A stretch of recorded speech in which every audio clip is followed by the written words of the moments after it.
It's day 3 in Grenada, and this is Ask George.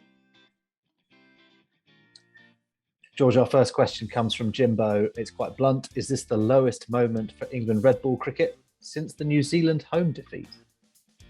I don't know. I mean, losing Ashes always hurts, doesn't it? And losing them in such dispiriting fashion. But it is worth saying that West Indies are ranked 8 in the world, in the Test Championship. And they have been, there was a guy who had never scored a Test 100 before, who scored 100 against them, and a guy who had never taken a 5 before who's done that. I mean, it's pretty hard to deny. And of course, it's an accumulation. I mean, they haven't lost yet, but we know that they've won 1 in 17. We know they're going to be winless in 5 series. And they've got quite a lot to think about. So it's about as low as I can remember. Yeah, I mean, you might want to go, presumably means 99. The difference between 1999 and now is that we have central contracts. We have very well-resourced players and coaching staffs. We are in many ways the envy, or England are in many ways the envy of the world in terms of the resources and finances and what have you, facilities. And with all that there, they're still managing to look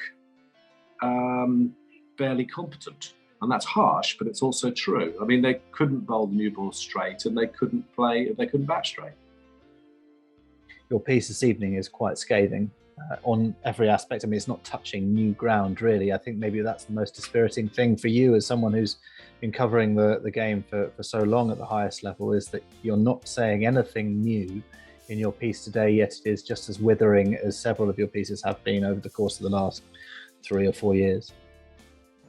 Well, I think one of the things I have said in there is that Tom Harrison will leave. His legacy, he will leave with England bottom of the World Test Championship, and I think that is a fitting legacy.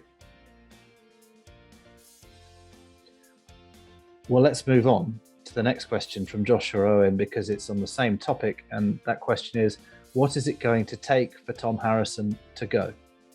Well, he's going really soon anyway. So, I mean, I've reported this previously. We're a few weeks from him going, 8 maybe 12 potentially, I suppose. So we're very, very close to him going. What does it take? It takes a new chair to be appointed. I think that'll be announced at the AGM, but chosen well before then. And they will be involved in selecting a new chief executive. So he's had his big bonus, and now he'll go. And, his legacy will be the 100.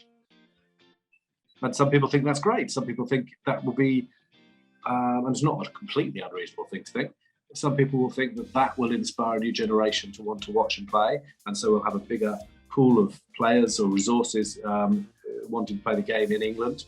That's possible, I suppose. But I would say that, this is the culmination of years of diluting the importance of red ball cricket. And eventually, if you keep taking the foundations out of something, it falls down. Greg Boone's asking, what do you do before England's next match to reset the reset, and England's next Test match being in June against New Zealand? Yeah, I'm afraid there aren't those quick fixes. In my view, there aren't that quick fixes. So it's going to take a lot longer than that. I don't think that just firing a couple more people, and Lord, we've fired a lot already, is going to make a huge difference. I mean, it's very hard to defend Joe Root right now. I instinctively still think he is the natural leader of the side. But I mean, it's very hard to defend what we saw today. They look listless, they look clueless, they look very, very poor. But I'm not convinced that just bringing in a new captain will have much effect. So, you have to improve the schedule. Perhaps you have to bring in centrally contracted grounds people. Perhaps you have to play on better wickets. You have to have you have to get rid of a white ball window. You have to play championship cricket as if it's a priority rather than an afterthought. So all these things, and I think that probably takes a little while to do, but I don't really think it's helpful to think in terms of quick fixes. I wouldn't have sacked Chris Silvas and Ashley Giles after the Ashes, and I think I said at the time, sacking a couple of people won't make any difference. The problems are much, much deeper than that. Doesn't a lot of this come into a TV contract that's being negotiated at the moment for the next cycle. And whatever that contract stipulates is going to determine where we go. Surely it is down to that contract. If it has 100 at its heart, then the 100 will be at its heart for that period of time. And that will be. No, I don't think so. I don't think that's right necessarily. I think that these things are negotiations, and if you woo a broadcaster with talk of what the 100 could do, you'll end up with that sort of deal. But if you talk about the value that can be generated by Test cricket, then you'll end up with a very different deal. What we have at the moment is a situation where there's a close relationship between the chief executive and a certain broadcaster, and they go in that direction. You're right. I don't think that's actually a fait accompli. Things could change a lot with a different chair and different chief executive. I mean, if you want to sack anyone, look at those positions. I find it ironic as well that Andrew Strauss is one of the people running the Red Bull reset idea, but he's absolutely got his hands dirty with where we are now. He's absolutely an architect of the 100. Without his persuasion, it'd never have been brought in. Presumably, we don't think that he's going to be in that sort of position beyond June. Well, he'll have a position. I mean, he might be chair of the cricket committee or whatever it's called, the professional game or whatever it's called. So he'll have a position, yeah. And do you think that the game's financial structure needs to change if we are going to commit more to a Red Bull focus? Because Red Bull at county level doesn't bring in the cash that White Bull does. But no, it does. That's wrong. That's wrong. Is it? I mean, well, it's interesting the word you used, to be fair. You said cash. What Red Bull cricket does is bring in money at county level. Yeah, of course it does, because the broadcast deal is still predominantly earned from Test cricket. And you can't have a Test team without the players produced by the counties. So the counties are paid for producing the players, supposedly. And that is the bulk of the money that they get. Now, you did, to be fair, say cash. And the T20 competition is particularly helpful in terms of cash, you're right. But, the majority of the money that is shared between the ECB partners, ECB stakeholders, is from the Red Bull game. So it would be a bit like saying, schools don't make money, let's shut them down, I think, to look at the championship in that regard. You're right, it doesn't bring in a huge audience paying cash, but you don't have the Test team unless you have the county teams.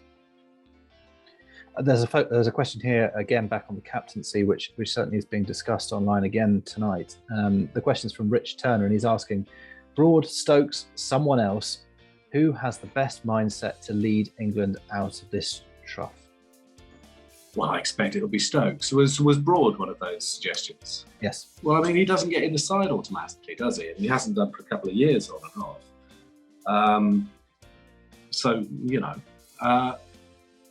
But I mean, Stokes could do the job. Why couldn't Stokes do the job?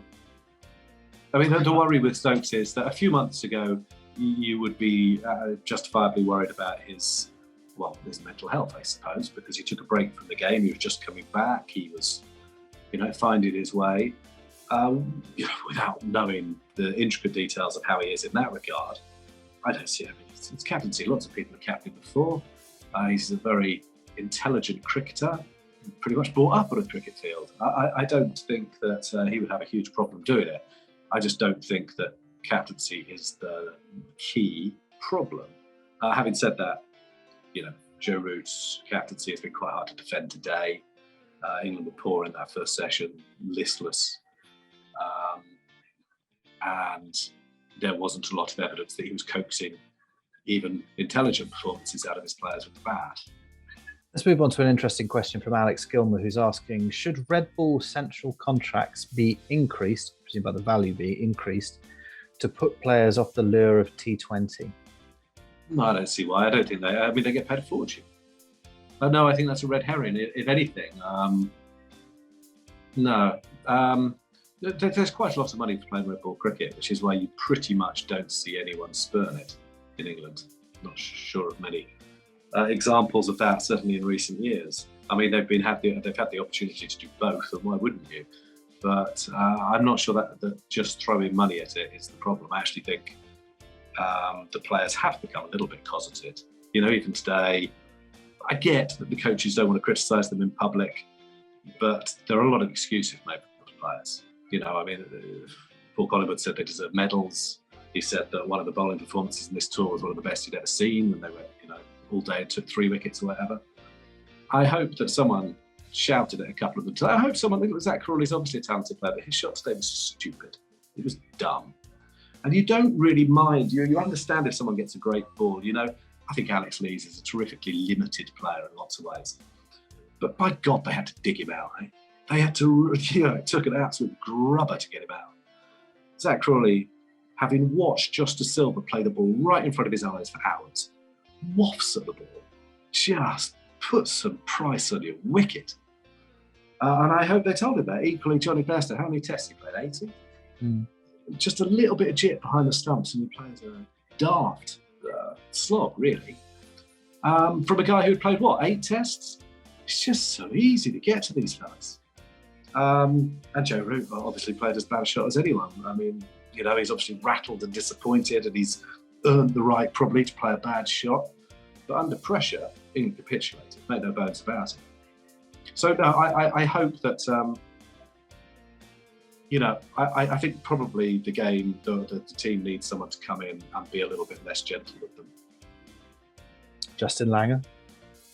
I don't know. I don't know that much about Justin Langer. I mean, Andy Flower did a terrific job of focusing the mind a few years ago. I'm not saying that he would be the right person to do it now. I think quite a lot of people could do it. But I just hope it is someone who is supported. I hope that the players don't run to the PCA and say, he shouted at me. I'm not sure I like him, get him sacked. The players have become quite powerful, and that's fine. They should be. They're terribly important. And it's great that they're paid a lot. But, what's that expression in the Gospels? He to whom much is given, much is expected. Well, these fellas have been given bloody loads. And we just expect a bit of... Honestly, we'll just use the same word again. I thought it was a bit harsh when I said it earlier, but they were barely competent today. Just bowl straight, yeah? Carl Myers, he bowled straight. He bowls at 70 miles an hour or something. He hits the seam and he bowled straight. That's what this wicket needs. Chris Williams kept on pushing it down the leg side. I couldn't believe how often it happened. And the batters, play with a compact technique, play the ball under your eyes, don't push it. You understand that players get beaten. You understand that there was probably no selection of players that would have helped England win the Ashes in Australia. But they have been bowled out and beaten by some competent cricketers. Sometimes turning up on time and being competent is enough. They've been bowled out by Myers and Scott Boland and people. I mean, they're good cricketers, they're intelligent cricketers, no doubt about it. I don't mean to be dismissive of them, but they're not Dennis Lillee. And it's not just bowled out, though, is it, by Myers and by Scott Boland? Was it 5 for 9? 5 for 9, followed by whatever it was, 6 for 5 or whatever it was that Boland took in that game. And I mean, once the collapses start, they are painfully weak. So, they've got to look at why that happens, and it has to be stopped. But there are some pretty reckless strokes being played, and also, again, some really gormless shots. Well, what was Ben Folkes doing? So the halfway point of the match when he did that, by the way. You're midway through the third day of the game, and he's attempted a quick 2. The first innings, it seemed as though the English batsmen got out a lot more than in the second innings. Would you agree with that? It felt as though West Indies had to work harder. Admittedly, they got them 114 for 9 in the first innings. It felt like they had to work a little bit harder than this time around. Zach Crawley's given it away in both innings. Ben Stokes' shot in the first innings, I mean, he did pull the ball back to the bowler. Yeah. I mean, I thought they were a wee bit unlucky. The pitch did a bit early doors. But, Dan Lawrence, he's playing big shots. They're pushing at the ball. And sometimes you've got to wait for it, play it under your eyes. I mean, that's basic technique, isn't it? Well, it is, but surely they're getting taught also, that if you have a wicket with cracks in it, and it's going up and down, the first thing you do is you bowl straight. You should be able to do that. They've got a real problem bowling at tail enders. And I had a little look at this today. It's not just sort of subjective or just thinking about it, but they really do. They've had 14 partnerships against them now of 40 or more from the 8th, 9th or 10th wicket since in the last 2 years, which is more than any other country. And only West Indies, as a percentage of all of their 8th, 9th or 10th wicket partnerships against them, have had more. Why can't this England team finish off an opposition? Well, at the moment, they're lacking some pace. They don't have the spin options of other sides. So they are fairly one-dimensional. When the ball gets flatter and loses its shine, it's quite hard to blast through a side that is prepared to be patient and block. That's basically it. I mean, they're not very good at cricket. But they're not, are they? I mean, it's not a one-off. And I think, as I said in the piece, do you think it's going to get better? Do you think they're going to beat New Zealand? Do you think they're going to beat India? I'm not sure they'll beat South Africa. They're sure as hell not going to beat Pakistan. So I don't see it getting better. It's not just cyclical. See, this is where I think a lot of people would have previously discussed, well, it does go in cycles. And historically, it does go in cycles in terms of the production lines. You go through dry patches and you go through heavy patches of big talent. So why is it let's go back through English cricket. There's been one wet patch in 40 or 50 years or more. That team around 2010, roughly, was very, very, very good. But really briefly, and there are a lot of things that came together there, no doubt, having once-in-a-generation cricketers like Kevin Peterson and Graham Swan and all the rest of it. But also we went to a 2-division, 4-day championship where the cricket was taken very seriously, promotion and relegation, where Justin Langer said it was the toughest domestic cricket he played. And it produced players who came straight into the test side and delivered. 4 of them got centuries on test debut, 2 more got half centuries, 1 of them got a 5-for, one took 2 wickets in his first over. It suggests that people were pretty much ready for test cricket. Well, you wouldn't claim that now, would you? So I'm always going to say, because I believe it, I mean, it's not just a cliche, but you have to get the education stage right, you get the development stage right, and you're giving yourself a chance. At the moment, we might as well. I remember watching, it must have been the Ashes in England, and I was in the press box at Old Trafford. That game goes off, and I think there's a T20 being played. It's a different sport. You've got loads and loads of 70-mile-an-hour bowlers dobbing it around. Fine, there's a skill there and stuff. It's what they've been bowled out with today. But actually, it doesn't really prepare you to face Cummins and Stark. And what we've seen Cummins and Stark do in the last few days is show how you can win, how you can find a way on pitches which England seem to just despair, hold up their hands and go, we did great, we bowled dry. And they're not bad at doing that, to be fair. Cummins finds a way to take wickets and win games for his side. It can be done. We seem to become a bit defeatist. There's a question from Michael Penhale here, which says, will we see a return of Burns, Sibley and or Hamid this summer? Well, anything's possible because, a new coach is going to come in, a new director of cricket, maybe a new selector. So all sorts of things are possible. You would have thought there's a great opportunity for somebody, wouldn't you? I think Lees has shown fight, but I think he looks a wee bit limited. I think Crawley has shown talent, but looks gormless. Anything could happen. If Burns starts the season well, hey, he could be captain. Anything's possible. Who could be captain next? It could be Sam Billings. It could be Tom Abel. It could be all sorts of people. I mean, I think it will probably be Ben Stokes or Joe Root. But the other thing is that maybe England have to show that they're not so complacent. We believe in Joe Root. It's got a bit bloody cosy if he can be captain for longer than anyone, win no series in 5, win 1 game in 17, and everyone's still backing you. I mean, there has to be a little bit of peril in the system. Do you think that if things weren't quite as chaotic at governance level, it would be a different matter for the captaincy? Well, because there's no one to make the decision. Partly because of that, and partly because of everything that's going on above. Yeah, I mean, English cricket is in a mess from top to bottom. It is absolutely beset by a race crisis. It has governance. We're on a chief executive with the 2nd governance review of his tenure. It's ridiculous. They've spent the money. They're committed to a format which no one else plays. There's a lot to worry about. Honestly, they're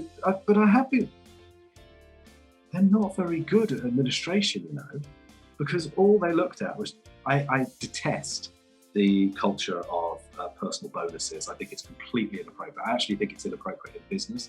I think it creates short-term decisions.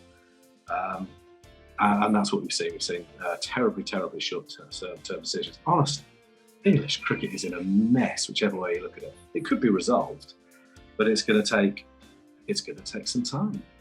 It's going to take years. Now that relates both to governance and to the England team now, and to the domestic structure. It's not something that you suddenly put in place and 2 years down the line everything is hunky-dory again. We're going to have to admit that it's going to take a while. I think it would be unhelpful to think that short-term fixes are likely or even helpful. That's what I mean about just sack someone else. We'll just go through, we'll just keep going through a cycle. But, I think you can actually change things quite quickly. I really do. The fact that they play too much is part of the problem if they play a little bit less. And the broadcasters have to be brought into that discussion because at the moment they're part of the problem. But they are going to realise, the broadcasters will realise that having an unsuccessful team is terribly, terribly damaging. But that, again, it all comes back into playing less, which I agree with from almost every perspective, but it's going to have to change the economic structure of the sport, because the less you play, the less money it's going to bring in, and therefore the less people are going to get paid. And in time, people... I don't know about that. I don't know that that's right. I think if you have you don't pay for caviar with the amount you eat, do you? I mean, it's not that you're not eating it to fill you up and saying, oh, yeah. It's a luxury product. I still think it's entirely possible that cricket could be sold so that it wasn't just background noise, so it was a bit more special, so that you knew you were watching a really good team at the peak of their powers. And if you can't sell it that way, well, you've got the wrong people selling it. Because at the moment they've sold it as gimmicky, which is what the 100 is, and they've sold it as background noise wallpaper for Sky, so that they can show T20 cricket on a Tuesday night from Northampton, and that's probably not the way to go. I want to finish on a more positive note. A question from Renil Joseph. I'm intrigued to hear you found one. Go on. Well, it's from a West Indian asking about a West Indian today. It's from Renil Joseph asking just to talk about thoughts on Joshua De Silva's innings to finish, because he was evidently incredibly happy when he got to 3 figures today and looked absolutely exhausted. It was wonderful to watch on TV. I'm sure it was fantastic in the ground too. Just your thoughts on his performance and what that would have meant to him and to West Indies in this game and this series. Well, what it means to West Indies is he's played a huge part in them winning a series against England. I know the English narrative is that it's very hard to go to the Caribbean and win a Test series. Everyone else manages. In terms of what it meant to him, that was lovely to watch. It clearly meant masses, and boy, did he work for it. And I thought he absolutely provided a template of how to play, and a lot of it was about desire. It was about discipline, and batting will always be as much about what you don't do as what you do. And he just played really straight. He wanted it. He was patient. He didn't let Ben Stokes get in his ear when he was saying, oh, you're going very slowly. He just kept on playing his natural game. He was brave when he got hit a few times. He kept on getting in line. He kept on making sure that he wasn't poking at the ball like Zach Crawley. He wasn't playing a lavish drive like Dan Lawrence in the first innings. He wasn't poking at wide ones like Joe Root. He wanted it. He worked hard for it. He accelerated intelligently at the end. It's an innings that will be special for him forever, because it's probably an innings that's gone a long way to winning a Test series. Under pressure, he delivered.